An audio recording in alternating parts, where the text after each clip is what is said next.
سحر کی والدہ کافی دنوں سے اس کی بدلی حالت دیکھ رہی تھی۔ پہلے نے لگا شاید کسی لڑکے کا چکر ہے، لیکن وثوق کے ساتھ وہ چکر والی بات نہیں کہہ سکتی تھی۔ عام ماؤں کی طرح وہ جذباتی نہیں تھی۔ انہوں نے سوچا اگر ایسی کوئی بات ہے بھی تو وہ بہت طریقے سے اپنی بیٹی کو ہینڈل کریں گی۔ کچھ دن انہوں نے اس پر کڑی نگاہ رکھی، اس طرح کہ سحر کو شک نہ ہو، لیکن ان کا اندازہ اس وقت غلط نکلا جب انہوں نے 3-4 بار اسے ہوا سے باتیں کرتے دیکھا۔ کئی مرتبہ انہوں نے ایک سیاہ بلہ بھی اس کے کمرے سے نکلتا دیکھا۔ مزید برآں اس کے کمرے سے خوشبوئیں بھی آتی رہتی تھی۔ یہ سب دیکھ کر سحر کی والدہ ثریا خاتون خوف زدہ ہو گئی۔ ضرور یہ جادو جنات کا چکر ہے، مجھے فوراً اس کے پاپا کو بتانا ہوگا، وہ گھبراتے ہوئے انداز میں خود سے بولی۔ انہوں نے فوراً اس کے پاپا کو فون ملایا۔ دوسری جانب سے فون اٹھا لیا گیا۔ سحر کی والدہ نے گھبراہٹ پر قابو پاتے ہوئے حال احوال پوچھا اور فوراً مدعا بیان کیا۔ دوسری طرف سے سحر کے والد کو ان کی بات پر یقین نہ آیا۔ انہوں نے کہا کہ یہ سب ان کا وہم ہے، جبکہ وہ اپنی بات پر بضد تھی۔ کچھ دیر بحث کے بعد انہوں نے جلدی آنے کا کہہ کر فون بند کر دیا۔ سادھو گنیش ان دنوں گیان کرنے کے لیے جنگلات میں مقیم تھا۔ وہ صرف دھوتی زیبدن کرتا تھا، اوپری بدن کپڑوں سے بے نیاز تھا۔ اس کا سر بالوں سے عاری تھا، ماتھے پر تلک لگایا ہوا تھا۔ اپنی شکتی کے ذریعے اسے اپنی چیلی کی موت کا پتہ لگ گیا تھا اور وہ غصے سے آگ بگولا ہو رہا تھا۔ میں اور اس کے گرو دونوں کو نہیں چھوڑوں گا۔ میں اس وقت شیطانی دنیا کا سب سے بڑا گیانی ہوں، شیطان کا نائب ہوں۔ میں ہزاروں شکتیاں میرے پاس موجود ہیں۔ وہ اپنے آپ سے باتیں کرنے میں مصروف تھا کہ اچانک اس کی ایک شکتی بھیڑیے کی شکل میں رونما ہوئی۔ آقا، میں آپ کے لیے خبر لائی ہوں۔ ہاں بولو تاشا۔ کرموں کے گروہ نے اس کے اوپر اور اس کے گھر کے گرد روشنی کا حصار قائم کر دیا ہے، اس لیے ہم اس پر وار نہیں کر سکتے۔ یا تو کوئی انسان ہی ان پر وار کر سکتا ہے یا ان کا حصار کسی طرح ختم کیا جائے۔ وہ بھاری آواز میں بولی۔ ٹھیک ہے، تم جاؤ۔ حکم سنتے ہی وہ غائب ہو گئی۔ مجھے شیطان کے دربار میں جا کر اس سے مشورہ کرنا ہوگا، کیونکہ وہ مسلمانوں کا بہت بڑا گیانی ہے، کوئی عام انسان نہیں۔ اگر میں نے اس گیانی کو ہرا دیا تو شیطان مجھ سے مزید خوش ہوگا اور کالی دنیا کی سب سے بڑی طاقت ناری کو مجھے سونپ دے گا۔ اس طرح دنیا پر راج کرنے کا سپنا میرا پورا ہو جائے گا۔ وہ بڑبڑایا۔ مکرو مسکراہٹ اس کے چہرے سے عیاں تھی۔ رفتہ رفتہ سحر بھی تاگوش کی محبت میں گرفتار ہو رہی تھی۔ کالج سے آنے کے فوراً بعد وہ کمرے میں گھس جاتی اور اس کا انتظار کرتی۔ اس کے جانے کے بعد اس کے خیالوں میں کھو جاتی۔ پڑھائی سے اس کا دھیان ہٹ گیا تھا۔ وہ بہت خوبصورت نوجوان کی شکل میں آتا اور گھنٹوں اس کے پاس پیار محبت کی باتیں کرتا۔ سحر مدہوشی سے اسے سنتی اور دیکھتی رہتی، لیکن کچھ دنوں سے وہ غائب ہو گیا تھا اور وہ بہت بے چین تھی۔ اس کا کسی کام میں دل ہی نہیں لگ رہا تھا۔ اسے سمجھ نہیں آ رہی تھی کہ وہ اسے کیا ہو گیا ہے۔ اس کی دی ہوئی انگوٹھی کے ذریعے بھی اس نے اسے بلانے کی کوشش کی، لیکن پھر بھی وہ نہیں آیا۔ آج رات بھی وہ اس کی یاد میں بیٹھی ہوئی تھی کہ اچانک اس کے کمرے کا دروازہ خود بخود کھل گیا اور وہ اندر داخل ہوا۔ وہ ایک دم پرجوش ہو کر آگے بڑھی۔ تاگوش، یہ تم ہو نا؟ سامنے آؤ۔ کہاں چلے گئے تھے؟ میری آنکھیں تمہارے راہ تکتے تکتے تھک گئی ہیں۔ بات کرتے کرتے وہ رو پڑی۔ مجھے اپنی محبت میں دیوانہ کر کے خود تم کہاں چلے گئے تھے؟ لیکن وہ سایہ ایک جگہ ہی کھڑا رہا۔ کوئی جواب اس سائے سے موصول نہ ہوا۔ اب بولتے کیوں نہیں تم؟ ایسے چپ کیوں کھڑے ہو؟ چند لمحے وہ کھڑی انتظار کرتی رہی کہ اچانک وہ سایہ خوفناک شکل اختیار کر گیا۔ سحر جو اس چیز کی توقع نہیں کر رہی تھی، ایک دم چیخیں مارنے لگی۔ اس کی چیخیں سن کر اس کے ماں باپ دوڑتے ہوئے آ گئے۔ کیا ہوا سحر؟ اس کے والد پریشانی سے بولے۔ وہ دونوں ہاتھ کانوں پر رکھ کر فل والیوم میں چیخیں مار رہی تھی۔ اس کی والدہ نے اسے جھنجھوڑا۔ کیا ہو گیا ہے بیٹا؟ خاموش ہو جاؤ۔ کچھ نہیں ہوا، ہم لوگ تمہارے ساتھ ہیں۔ انہیں یوں ہی سامنے دیکھ کر وہ فوراً اپنی امی کے گلے لگ کر پھوٹ پھوٹ کر رونے لگی۔ اس کی امی اس کے بالوں پر ہاتھ پھیرتے ہوئے چپ کرانے لگی۔ چپ کر جاؤ میری جان، تم ہمارے ساتھ کمرے میں چلو، آج رات تم وہیں سو جاؤ۔ اس کی والدہ اپنی بیٹی کی حالت دیکھ کر کافی پریشان تھی اور والد بھی۔ سحر کی امی نے اپنے شوہر کی طرف ایسے دیکھا جیسے آنکھوں ہی آنکھوں میں کہہ رہی ہوں، دیکھا میں نہ کہتی تھی کہ کچھ نہ کچھ بات ضرور ہے، اور سحر کو لے کر کمرے کی جانب بڑھ گئی۔ دن کا وقت تھا، دھوپ نے ہر طرف گھیرا کیا ہوا تھا۔ وہ کھیتوں کی طرف جا رہا تھا کہ اچانک سے 3 غنڈے ڈنڈوں کے ساتھ وہاں آ گئے اور آتے ہی اس پر جھپٹ پڑے۔ وہ دیہاتی کڑیل جوان تھا۔ پہلے تو سمجھ نہ سکا کہ کیا ہو رہا ہے، پھر جلدی خود پر قابو پا کر وہ پوری طاقت سے ان کا مقابلہ کرنے لگا۔ وہ ڈنڈوں کا وار کر رہے تھے، وہ لاتوں اور گھونسوں سے ان کا مقابلہ کرتا رہا۔ پھر اس نے ایک غنڈے سے کسی نہ کسی طرح ڈنڈا چھین لیا اور اس سے مقابلہ کرنے لگا۔ جیسے تیسے اس نے ان کو شکست دے کر بھگا دیا۔ ان کے بھاگنے کے بعد وہ ہامتے ہوئے تھک آ کر ایک جگہ بیٹھ گیا۔ اس کو کافی چوٹیں آئی تھی، اس کے ہونٹ کی دائیں جانب سے خون نکل رہا تھا، ٹانگوں اور کمر پر درد کی ٹیسیں اٹھ رہی تھی۔ دوپہر کا وقت تھا، اس وقت ان کے پاس کھیتوں میں بھی کوئی نہ تھا، اس وجہ سے کسی کو اس لڑائی کا پتہ ہی نہ چل سکا۔ کچھ دیر بعد جب اس کی حالت بہتر ہوئی تو وہ گھر کی طرف بڑھنے لگا۔ ابھی گھر میں داخل ہی ہوا تھا کہ اس کا پڑوسی تاج دین بھی اس کے پیچھے آ گیا۔ ارے کرمو، یہ کیا ہوا تمہیں؟ کیا حالت ہوئی ہے تمہاری؟ کچھ نہیں، بس پتہ نہیں کہاں سے 3 لوگ آ گئے اور لڑنے لگے، بس میرے رب نے ہی مجھے ان سے بچا لیا۔ تمہاری کسی سے دشمنی ہے کیا؟ اس نے پرسوش انداز میں کہا۔ نہیں، میری کسی سے کیا دشمنی ہوگی؟ ابھی تم سوال جواب پوچھنا بند کرو اور میری مرہم پٹی کرو۔ درد کی ٹھیسیں اٹھ رہی ہیں میرے جسم سے۔ رکو، میں گھر سے مرہم پٹی لے کر آتا ہوں، دیسی مرغے کی یخنی بنائی ہے وہ بھی لاتا ہوں تاکہ تمہیں کچھ درد سے راحت ملے۔ کچھ دیر بعد وہ دونوں چیزیں لے کر آ گیا۔ مرہم پٹی کرنے کے بعد اس نے اسے یخنی پلائی۔ یخنی پینے کے کچھ دیر بعد کرمو گہری نیند میں چلا گیا۔ اس نے اچھے سے جب اطمینان کر لیا کہ وہ اب نہیں اٹھے گا تو تاج دین اٹھا اور گھر میں اس نے نجاست پھیلا دی، جس سے روحانی حصار ٹوٹ گیا اور گھر چلا گیا۔ سادھو کی شکتی جس نے تاج دین کا ذہن قابو کیا ہوا تھا، فوراً اس نے اس کے ذہن کو چھوڑا اور کرمو کے گھر داخل ہو گئی۔ کرمو کو مرغی کے گوشت کی جگہ حرام جانور کے گوشت کی یخنی پلا دی تھی، جس سے اس کے گرد حصار ٹوٹ گیا تھا۔ وہ شکتی سے سویا دیکھ کر مکرو انداز میں قہقہ لگانے لگی۔ شہر کی صحت دن بدن گرتی جا رہی تھی۔ کافی دنوں سے کھانا پینا بھی برائے نام تھا۔ اس کی امی ابو کافی عاملوں کے پاس گئے لیکن کوئی فائدہ نہ ہوا۔ وہ عامل جعلی عامل نکلے آتے جو خود ڈر کر بھاگ جاتے۔ وہ آدھی رات کو اٹھ کر نیند میں چلنے لگتی، کبھی اچانک رونے لگ جاتی۔ آج بھی اس کے ابو ایک عامل کو لے کر آئے۔ عامل کو سحر کے پاس چھوڑ کر وہ خود سائڈ پر بیٹھ گئے۔ انہوں نے کبھی کسی عامل کے پاس سحر کو اکیلا نہیں چھوڑا تھا، کیونکہ غیر مرد کو اپنی جوان بیٹی کے پاس اکیلا چھوڑنا انتہائی غیر مناسب سمجھتے تھے، کیونکہ شیطان کا کوئی بھروسہ نہیں ہوتا کب حاوی ہو جائے۔ عامل نے سحر کو سامنے بٹھایا اور خود بھی پاس بیٹھ گیا۔ پھر پڑھائی کرنے لگا کہ اچانک سحر کی آنکھوں کی رنگت سرخ ہو گئی، بال کھل گئے اور چہرے پر شدید غصہ در آیا۔ گمان ہوتا تھا کہ جیسے وہ آنکھوں سے ہی کچا چبا جائے گی۔ کیوں بلایا ہے مجھے؟ وہ بھاری خوفناک مردانہ آواز میں بولی۔ عامل نے اس کے گرد حصار قائم کر دیا تھا، اس لیے وہ اس حصار سے باہر نہیں آ سکتی تھی۔ کون ہے تو اور کیوں اس لڑکی کو تنگ کر رہی ہے؟ عامل نے گرجدار آواز میں کہا۔ تجھے سے کیا؟ تو جا یہاں سے اپنا کام کر۔ اس کا جواب سن کر عامل نے آنکھیں بند کر کے پڑھنا شروع کر دیا۔ وہ بے چین ہونے لگی، پھر اٹھ کر حصار کے گرد چکر کاٹنے لگی۔ کوئی منتر پڑھتی جاتی اور چکر کاٹتی جاتی، جیسے ہندو مذہب میں شادی کے وقت پھیرے لیتے ہیں، ویسے گول چکر وہ کاٹ رہی تھی۔ عامل کو پڑھتے ہوئے بہت دقت کا سامنا ہو رہا تھا، اسے بہت پسینہ آنے لگا، بہت مشکل سے وہ پڑھ رہا تھا۔ تو میرا کچھ نہیں بگاڑ سکتا، اگر تجھے اپنی جان پیاری ہے تو نکل یہاں سے، ورنہ آج کا دن تیرا آخری دن ہوگا۔ ہا ہا ہا، وہ زور زور سے قہقہ لگانے لگی، پھر اچانک بے سدھ ہو کر گر گئی۔ عامل نے بھی پڑھنا بند کیا، اس کا سانس پھول گیا تھا اور سر سے پیر تک پسینے میں بھیگ گیا۔ سحر کے والد جو خاموشی سے سب دیکھ رہے تھے، اپنی بیٹی کو ایسا گرتا دیکھ کر تڑپ اٹھے اور فوراً اسے اٹھانے کے لیے آگے بڑھے۔ انہیں یوں تڑپتا دیکھ کر وہ پھولے ہوئے سانس کے ساتھ بولا، آپ فکر مت کریں، یہ کچھ دیر بعد ہوش میں آ جائے گی، اور ہاں، یہ معاملہ میرے بس سے باہر ہے۔ وہ ایک ہندو جن ہے اور بہت طاقتور ہے، میں اس کا مقابلہ نہیں کر سکتا۔ اللہ آپ کی مدد کرے، آمین۔ آپ ایسے کسی کو نہیں جانتے جو ہماری مدد کر سکے، سحر کے والد بہت آس سے بولے۔ میں کوشش کروں گا کہ آپ کی مدد کر سکوں، اب مجھے اجازت دیں۔ کہتے ہی وہ جان چھڑوا کر بھاگا۔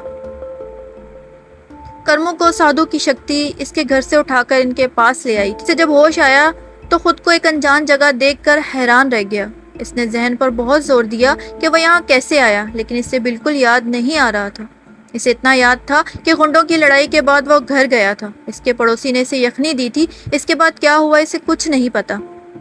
تھک ہار کر وہ خاموشی سے بیٹھ گیا، پھر اس نے ذکر کرنے کی کوشش کی، لیکن یہ دیکھ کر اس کا دماغ بھگ سے اڑ گیا جب اسے یاد کرنے پر بھی کوئی دعا یاد نہیں آئی۔ یہ کیسے ہو سکتا ہے؟ نہیں، یہ کیا ہو رہا ہے میرے ساتھ؟ اوف! وہ سر پکڑ کر بیٹھ گیا۔ کہیں یہ سب اس سادھو کا کیا دھرا تو نہیں؟ میرے استاد بھی یہاں نہیں، وہ کام کے سلسلے میں کچھ دنوں کے لیے کہیں گئے تھے۔ اسے سمجھ نہیں آ رہی تھی کہ وہ کیا کرے۔ اچانک کمرے کا دروازہ کھلا اور سادھو اندر آیا۔ اس نے دھوتی زیب تن کی تھی، اوپری جسم کپڑوں سے آری تھا، سر پر کوئی بال نہیں تھے۔ اسے یوں سر پکڑے دیکھ کر وہ طنزیہ انداز میں ہنسا۔ کیسے ہو بٹوا؟ کہاں ہے تمہارا گرو؟ آیا نہیں بچانے؟ اس نے کوئی جواب نہ دیا، وہ بس اسے گھورے جا رہا تھا۔ تمہاری آنکھوں میں ابھی اتنی طاقت نہیں کہ تم مجھے بھسم کر سکو۔ ہاں میں چاہوں تو ضرور تمہیں بھسم کر سکتا ہوں، وہ بہت مغرور انداز میں بولا۔ تمہاری وجہ سے میری چیلی مر گئی۔ دل تو میرا یہی تھا کہ تجھے مار ڈالوں، لیکن پھر سوچا کیوں نہ تجھے شیطان کے ماننے والوں میں شامل کر دوں، اس سے وہ مزید مجھ سے زیادہ خوش ہوگا۔ اگر تو زندگی چاہتا ہے تو تجھے میرا چیلا بننا ہوگا، ورنہ وہ حال کروں گا کہ موت مانگو گے لیکن ملے گی نہیں۔ تم جو مرضی کر لو، لیکن میں تمہاری بات نہیں مانوں گا، وہ بولا۔ میں تجھے سوچنے کے لیے کل رات کا وقت دے رہا ہوں، وہ یہ کہتے ہی دروازے کی جانب بڑھ گیا۔ کل بھی میرا جواب یہی ہوگا۔ پیچھے سے کرمو کی آواز آئی، وہ انسونی کرتا باہر نکل گیا۔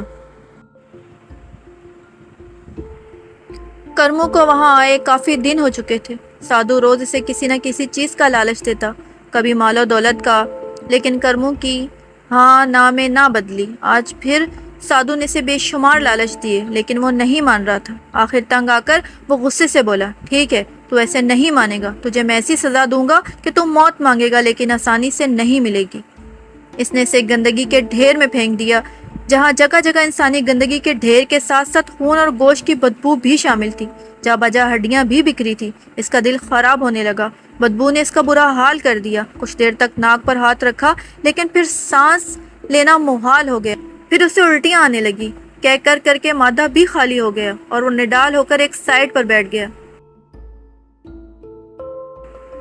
تاگوش کافی دنوں بعد آج یہاں سحر کے سامنے آیا۔ اس کی حالت دیکھ کر وہ بہت پریشان ہوا۔